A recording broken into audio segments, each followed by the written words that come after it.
Baik, selamat pagi semuanya. Perkenalkan saya Akbar Bayu. Saya adalah seorang ATLM yang sekarang sedang melanjutkan studi di Mahidol University di Thailand, Nakhon Pathom, Kutamonton, Senaya. Hari ini kita akan bahas tentang quality control in clinical laboratory. Jadi kita akan bahas eh, quality control yang ada di laboratorium klinik. Nah, jadi yang pertama, dalam hal kita mengakses atau kita menilai kualitas laboratorium kita, itu ada tiga jenis cara. Yang pertama, melalui internal quality control. Yang kedua, melalui external quality assessment. Yang ketiga, melalui verifikasi, validation, and audit. Nah, jadi internal quality control ini kita bisa anggap seperti QC yang kita jalankan setiap hari. Nah, kalau untuk EQE ini adalah PME yang kita lakukan secara rutin, secara berkala. Dan verification, validation, dan audit ini adalah tambahan yang sebaiknya kita lakukan ketika ada eh, metode baru ataupun evaluasi setiap tahun dari metode yang biasa kita lakukan. Dan audit biasanya adalah penilaian terhadap laboratorium kita sendiri, baik eksternal maupun internal, yang biasanya kita lakukan berkala. Oke, pada kesempatan kali ini kita hanya fokus kepada internal quality control. Jadi, internal quality control di laboratorium itu adalah cara kita untuk mencari dan juga menurunkan dalam hal ini mengurangi error di dalam fase analitik di laboratorium kita sebelum kita mengeluarkan hasil pasien. Nah, semua sistem itu akan kita cek komponennya. Jadi, secara langsung itu kita bisa melihat apakah komponen-komponen dari instrumen kita ini berjalan dengan baik atau tidak in a good performance and valid procedure patient result. Jadi, apakah performa dari alat kita ini sudah baik atau sudah valid untuk mengeluarkan hasil pasien. Nah, untuk prinsip dari quality control. Prinsip quality control itu sebenarnya kita harus menjalankan QC sama seperti kita menjalankan sampel pasien.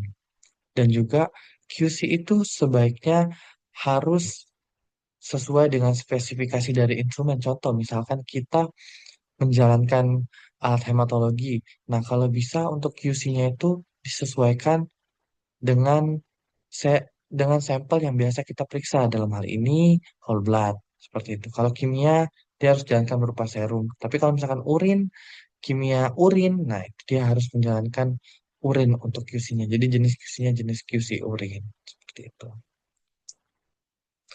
Nah, ini juga hal yang sangat penting. Jadi QC itu berprinsip untuk menyelesaikan troubleshooting. Jadi kalau misalkan kita ada kerusakan di dalam alat, nah itu kita bisa lakukan QC untuk menilai alat kita apakah berjalan sesuai dengan spesifikasi atau enggak.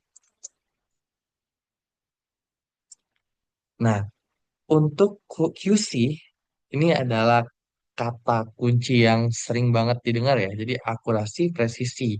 Nah, jadi cara simpel untuk membedakan akurasi dan presisi ini adalah bayangkan kalau akurasi ini adalah kedekatan satu nilai kita atau nilai hasil kita itu dengan nilai target ya. Jadi kalau akurasi itu pasangan dengan nilai target, tapi kalau presisi itu dengan data lainnya. Dalam hal ini misalkan kita punya 10 data, misalkan kita mengeluarkan hasil 10, sedangkan data lainnya itu 10,1, 10,2, nah itu berarti hasil presisi.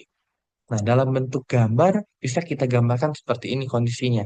Jadi yang di sebelah kiri ini yang contoh dari presisi dan akurasi yang baik ya.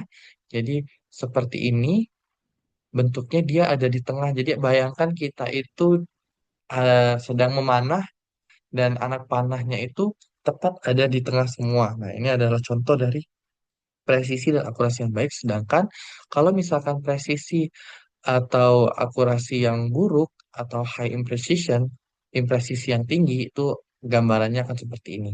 Nah, mana yang ingin Bapak Ibu dapatkan di hasil laboratorium kita tentu saja yang sebelah sini ya, yang sebelah kiri, yang sebelah kiri ini.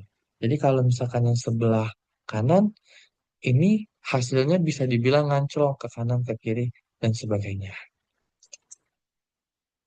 Oke, sekarang kita bahas kapan kita melakukan QC. Yang pertama, kita melakukan QC itu ketika kita belum menjalankan pasien sampel. Kalau misalkan hari ini cuma jalan satu. Nah, itu Bapak Ibu berkewajiban untuk melakukan QC. Tapi misalkan hari ini nggak jalan QC, nggak ada sampel nih untuk pemeriksaan si A. Ya udah nggak apa-apa, alatnya nggak usah di QC. Tapi ya langkah lebih baiknya memang alat itu dilakukan QC setiap hari. Nah, tapi pada prinsipnya yang perlu ditekankan adalah sebelum running sampel pasien.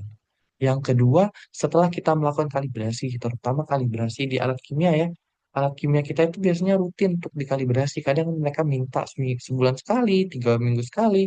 Nah, itu kita biasakan untuk lakukan QC, karena untuk melihat apakah nilai yang dikeluarkan oleh alat ini faktornya sudah benar atau belum. Lanjut, nah ini opsional sebenarnya, tapi sangat baik jika dilakukan. Jadi ketika pergantian reagen ataupun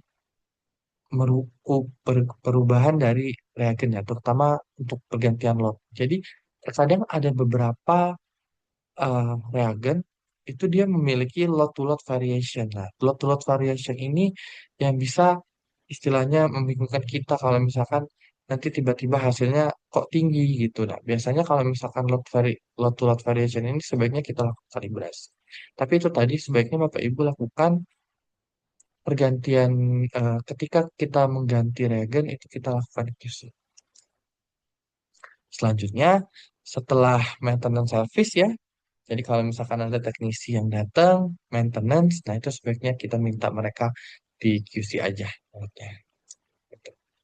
Nah, yang terakhir, jika ada hasil yang meragukan, jadi Bapak Ibu misalkan ragu nih sama hasil yang dikeluarkan, kok belakangan ini pasiennya normal ya HB-nya, tapi kok yang satu ini nggak normal gitu loh, kok rendah.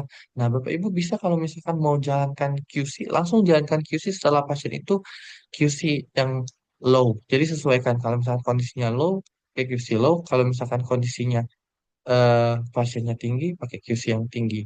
Nah, ini bisa menjadi acuan Bapak Ibu kalau misalkan ternyata setelah dijalankan QC setelah jalan pasien itu hasilnya ternyata QC-nya baik, berarti memang hasil pasiennya seperti itu. Gitu. Nah, berikut ini adalah macam-macam dari bentuk material QC ya. Jadi material QC itu ada yang 3 level, ada yang 2 level. Nah, contoh yang di sebelah kiri ini adalah 3 level, level 1, 2, 3, level 1, 2, 3, level 1 ini artinya biasanya dia low ya, untuk hasil-hasil, untuk nilai-nilai yang rendah, yang level 2 ini biasanya yang normal, dan level 3 ini yang high. Sama ini juga low, normal, high. Ada juga yang 2 level. Kalau yang 2 level ini biasanya ada yang normal dan high, ada juga kadang yang low dan high ya. Jadi tergantung dari Bapak Ibu sendiri mau pakai yang mana. Nah, untuk CLSI sendiri merekomendasikan menggunakan QC itu 2 level ya Bapak Ibu setiap running, karena kita ingin melihat kondisi dari alat kita apakah mampu mengukur konsentrasi yang normal ataukah dan mengukur konsentrasi yang tinggi atau rendah seperti itu. Karena bayangkan seperti ini, kita punya pasien itu bukan hanya pasien yang normal saja Bapak Ibu di lab kita, ya kan? Nah, jadi makanya kita perlu lakukan QC dengan yang low ataupun yang normal itu bertujuan untuk melihat apakah alat kita mampu mengeluarkan hasil yang rendah dan juga yang tinggi. Seperti itu.